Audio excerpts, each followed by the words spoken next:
মুক্তি পেলেন শহীদুল আলম। ইসরায়েল থেকে নেওয়া হলো ইস্তাম্বুলে। তুরস্কের প্রেসিডেন্টকে প্রধান উপদেষ্টার কৃতজ্ঞতা।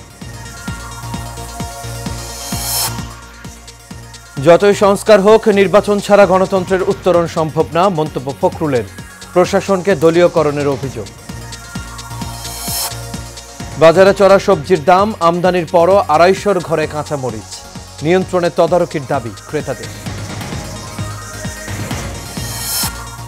এবং চলতি বছর শান্তিতে নোবেল পেলেন ভেনেজুয়েলার মাহিয়া। গণতান্ত্রিক আন্দোলনে বিশেষ ভূমিকার জন্য পেলেন এই পুরস্কার।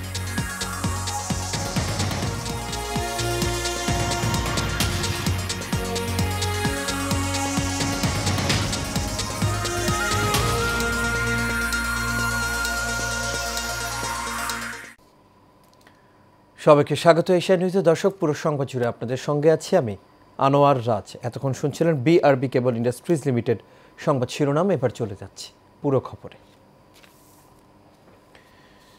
আমলাতন্ত্রকে একটি নির্দিষ্ট দলের পকেটে নেয়ার কাজ চলছে বলে অভিযোগ করে বিএনপির মহাসচিব মির্জা ফখরুল ইসলাম আলমগীর বলেন, এমনটা হলে বিএনপি তা বরদাস্ত করবে না। সকালে রাজধানীর ইঞ্জিনিয়ার্স ইনস্টিটিউশনে শহীদ জেহাদ দিবসের স্মরণ সভায় তিনি এই কথা জানান। এ সময় তিনি আরও জানান, যতই সংস্কার হোক, নির্বাচিত সরকার ছাড়া গণতন্ত্র উত্তোলন সম্ভব নয়। আরও জানাচ্ছেন শরীফুল ইসলাম। স্বৈরাচার বিরোধী গণ আন্দোলনের সাহসী সন্তান শহীদ নাজির উদ্দিন জেহাদের শাহাদাত বার্ষিকী উপলক্ষে রাজধানীর ইঞ্জিনিয়ার্স ইনস্টিটিউট মিলনায়তনে এ স্মরণ সভার আয়োজন করে জেহাদ স্মৃতি পরিষদ। এ সময় ৯০-এর ছাত্র নেতারা শহীদ জেহাদের স্মৃতিচারণ করেন। নির্বাচন যতক্ষণ পর্যন্ত না হবে, যতক্ষণ পর্যন্ত বিএনপিকে আমরা শাসকের দল হিসেবে দেখতে না পাবো, ততক্ষণ পর্যন্ত রাজপথ ছাড়া যাবে না। একটা নির্বাচিত সরকার জরুরি। একটা নির্বাচিত সরকার না থাকলে এই দেশে আরো বহু ধরনের সংকট চলে আসতে পারে। স্মরণ সভায় বিএনপি চেয়ারপারসনের উপদেষ্টা আমানুল্লাহ আমান বলেন, যারা পিআর চায় তারা গণতন্ত্র চায় না। যারা পিআর মোদি চায় তারা বাংলাদেশে গণতন্ত্র চায় না। আজকে আবার গণভোট নিয়ে তারিখ নিয়ে উল্টাপাল্টা করতেছে, কথাবার্তা বলছে। তাদের কি আজকে নির্বাচনটা হলেই কিন্তু তাদের মাথা পুরি শেষ হয়ে যাবে। এইটা বুঝিয়ে তারা ষড়যন্ত্র করছে। তারা নির্বাচন করতে চায় না, কিন্তু বাংলাদেশের জনগণ নির্বাচন করবে। মাননীয় প্রধান উপদেষ্টা ঘোষণা অনুযায়ী ফেব্রুয়ারির প্রথমার্ধে নির্বাচন হবে এবং সেই নির্বাচনে এই দেশের সরকার হবে তারেক রহমানের সরকার, এদের সরকার হবে খালেদা জিয়ার সরকার, এদের সরকার হবে জাতীয় সরকার। সবাই বিএনপি মহাসচিব মির্জা ফখরুল ইসলাম আলমগীর অভিযোগ করেন, আমলাতন্ত্রকে একটি নির্দিষ্ট দলের পকেটে নেওয়ার কাজ চলছে।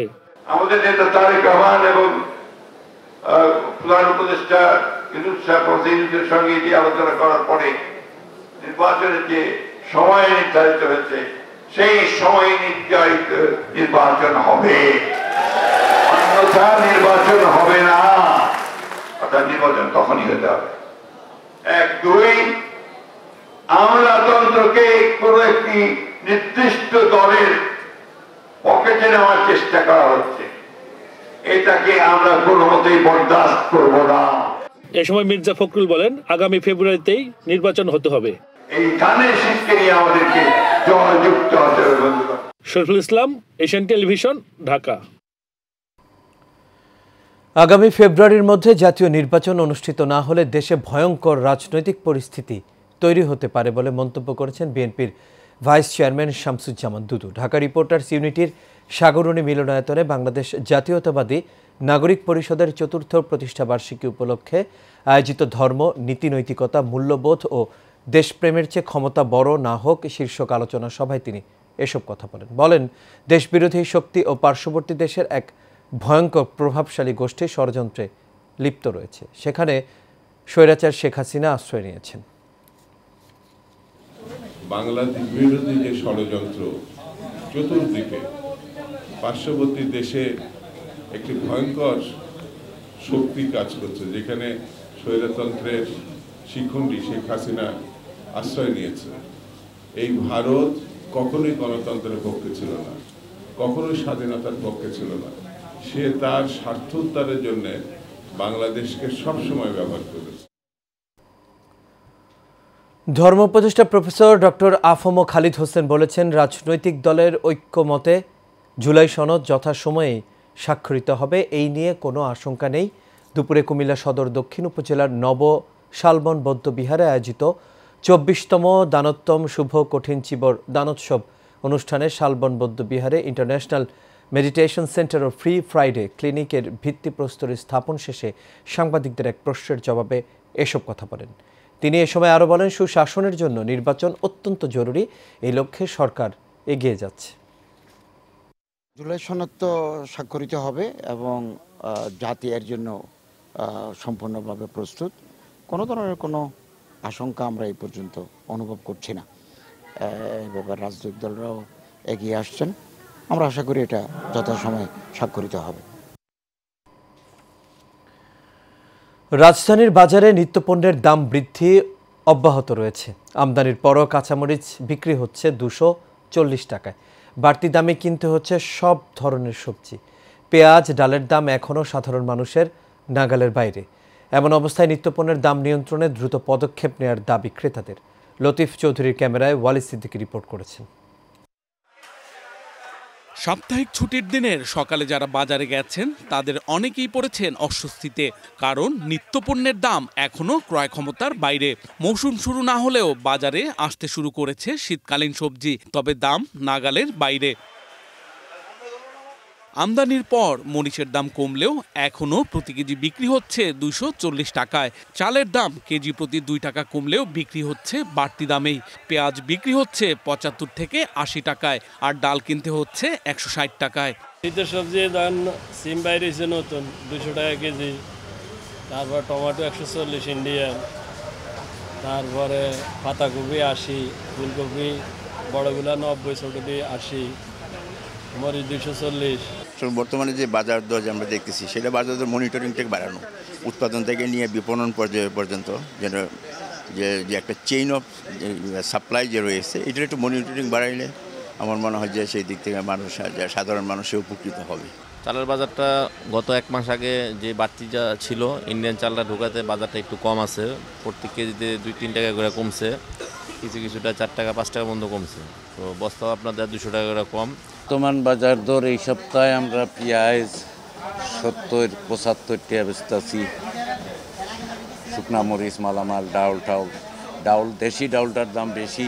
ডিমের দামে পরিবর্তন আসেনি, ব্রয়লারের দাম কিছুটা বেড়েছে। লেয়ার দাম বেড়ে বিক্রি হচ্ছে ৩৩০ টাকায়, আর সব ধরনের মাছের দামই বাড়তি। বর্তমান প্রেক্ষাপটে সাধারণ মানুষের বাজার নিয়ন্ত্রণের বাইরে, কারণ ১,০০০ টাকা বাজারে নিয়ে গেলে ১,০০০ টাকায় মাছও ভালোভাবে পাওয়া যায় না, কোনো কিছুই পাওয়া যায় না। ব্রয়লার হলে আপনার ১৮০-৮৫ বিক্রি করতেছি, আর লেয়ারটা ৩২০ টাকা ২৫ টাকা এরকম বিক্রি করতেছি। গরুর মাংসের দামের হেরফের হয়নি। প্রতি কেজি গরুর মাংস ৭৮০ থেকে ৮০০ টাকা, আর প্রতি কেজি খাসির দাম ১১০০ টাকা। ৭৮০ টাকা আসলে হচ্ছে নিম্নবিত্ত মানুষের জন্য এটা খুবই বেশি। মাংসের দাম সহ আর অন্যান্য দ্রব্যমূল্যের দাম কমিয়ে আনা উচিত। ওয়ালি সিদ্দিকী, এশিয়ান টেলিভিশন, ঢাকা। এবার ফিলিস্তিন ইসরায়েলি যুদ্ধবিরতির প্রসঙ্গ। চলতি বছর শান্তিতে নোবেল পেয়েছেন ভেনেজুয়েলার মাহিয়া করিনা মাচাদো। ভেনেজুয়েলার গণতান্ত্রিকামী এই রাজনীতিককে সম্মানজনক এই পুরস্কারে ভূষিত করে Norwegian Nobel committee. Nobel committee জানিয়েছেন, গণতান্ত্রিক অধিকার রক্ষায় নিরলস কাজের স্বীকৃতি দেওয়া হয়েছে মাচাদোকে। ভেনেজুয়েলাকে একনায়কতন্ত্র থেকে গণতন্ত্রে উত্তরণের জন্য সংগ্রাম করে যাচ্ছেন এই নারী। শান্তিতে নোবেল পুরস্কারে এবছর মনোনয়ন পেয়েছিলেন ৩৩৮ ব্যক্তি ও প্রতিষ্ঠান, তবে কারা মনোনয়ন পেয়েছেন সেটি প্রকাশ করে না নোবেল কমিটি। এই তালিকা আগামী ৫০ বছর পর্যন্ত সুরক্ষিত রাখা হবে গোপন ভল্টে।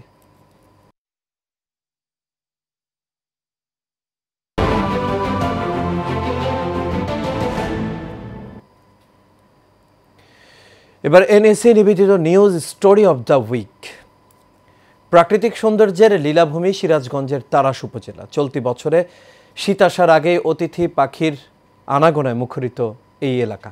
সুদূর সাইবেরিয়া ও আফ্রিকা থেকে আসা বিভিন্ন অতিথি পাখির কলকাকলিতে মুখরিত হয়ে উঠেছে উপজেলার উলিপুর গ্রামের দিঘি ও পুকুর। এদিকে অতিথি পাখি শিকার বন্ধে সবাইকে সচেতন হওয়ার পরামর্শ দিয়েছে উপজেলা প্রশাসন। মির্জা আব্দুর রব বুলবুলের তথ্য ছবিতে আরও জানাচ্ছেন রাশেদ আকুন। চারদিকে পাখির কিচিরমিচির শব্দ আর খুনসুটি। নানান প্রজাতির পাখির আনাগোনায় এক নৈসর্গিক মনোমুগ্ধকর পরিবেশ তৈরি হয়েছে সিরাজগঞ্জের তারাশ উপজেলায়। প্রতি বছর শীতে এ অঞ্চলে অতিথি পাখির আগমন ঘটলেও এবার কিছুটা আগেভাগে এসেছে পাখি। উপজেলার উলিপুর গ্রামের দিঘি পুকুরসহ বিভিন্ন জলাশয়ে এখন অতিথি পাখির অভয়াশ্রম, যা দেখতে ছুটে আসছেন পাখি প্রেমীরা। এইরকম শীতের পূর্বেই যে পাখি এর আগে কোনোদিন আসতো না, এইবারই প্রথম, এটা আমাদের কাছে খুব ভালো লাগছে। এখন যে পরিমাণ পাখি আছে, অনেক হাজার হাজার পাখি, পুরো গ্রামটাই আমাদের পাখি। অতিথি পাখির আগমনে বেড়েছে শিকারীদের আনাগোনাও। স্থানীয়রা বলছেন সংশ্লিষ্টদের উদাসীনতায় বেপাওয়ারা এই পাখি শিকারীরা। আমরা আশা মনে করি যে এই অসাধু শিকারীদের যদি হলো শিকার রোধ করা যায় এবং অবৈধ স্থাপনা এবং জলাভূমি যদি সংস্কার করা যায়, এখানে আবার আগের মতো এই প্রজাতি পাখিগুলো আসবে। উপজেলা নির্বাহী কর্মকর্তা জানান, বেশিরভাগ শিকারী রাতে পাখি শিকার করে, তাদের ধরতে তৎপরতা অব্যাহত রয়েছে। আল্লাহর রহমতে শীত আসার পূর্বেই অতিথি পাখিরা আমাদের এখানে এসেছে। তো আমরা আশাবাদী যে অতিথি পাখি যারা এসেছে, এই অতিথি পাখি যদি কোনোভাবে নিধন না হয় এবং এরা পরিবেশের ভারসাম্য রক্ষার্থে অত্যন্ত গুরুত্বপূর্ণ ভূমিকা পালন করে। এজন্য আমরা আমাদের এখানে যে পরিবেশবাদী গ্রুপগুলো আছে এবং উপজেলা প্রশাসন আছে, এরা এই বিষয়ে সচেষ্ট থাকবে এবং আশা করি শীত পর্যন্ত দেখা যাবে যে অতিথি পাখির এটা অভয়ারণ্যে পরিণত হবে। এই অতিথি পাখি রক্ষায় শুধু প্রশাসনের তৎপরতাই যথেষ্ট নয়, এজন্য প্রয়োজন সকলের সম্মিলিত প্রচেষ্টা। Rashed Akun, Asian television.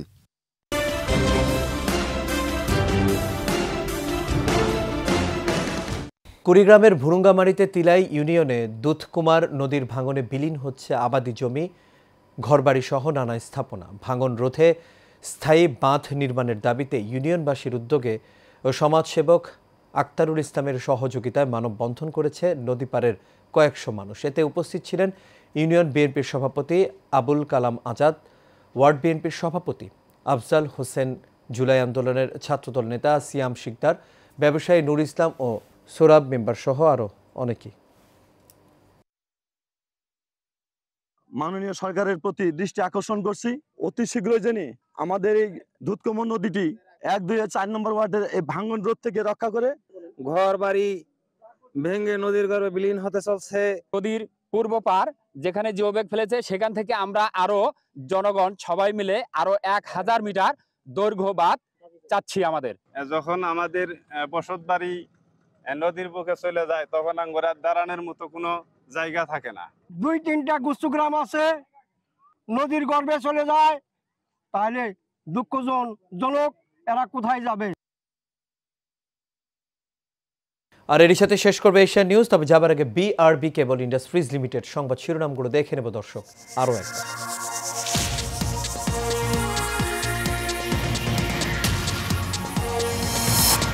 মুক্তি পেলেন শহীদুল আলম, ইসরায়েল থেকে নেওয়া হলো ইস্তাম্বুলে। তুরস্কের প্রেসিডেন্টকে প্রধান উপদেষ্টার কৃতজ্ঞতা। যতই সংস্কার হোক, নির্বাচন ছাড়া গণতন্ত্রের উত্তরণ সম্ভব না, মন্তব্য ফখরুলের। প্রশাসনকে দলীয়করণের অভিযোগ। বাজারে চড়া সবজির দাম, আমদানির পরও 250 ঘরে কাঁচামরিচ। নিয়ন্ত্রণে তদারকির দাবি ক্রেতাদের। এবং চলতি বছর শান্তিতে নোবেল পেলেন ভেনেজুয়েলার মাহিয়া। গণতান্ত্রিক আন্দোলনে বিশেষ ভূমিকার জন্য পেলেন এই পুরস্কার। দর্শক, এই ছিল আমাদের এখনকার আয়োজন। আমাদের পরবর্তী সংবাদ দেখার আমন্ত্রণ রইল। এতক্ষণ সাথে থাকার জন্য সবাইকে ধন্যবাদ।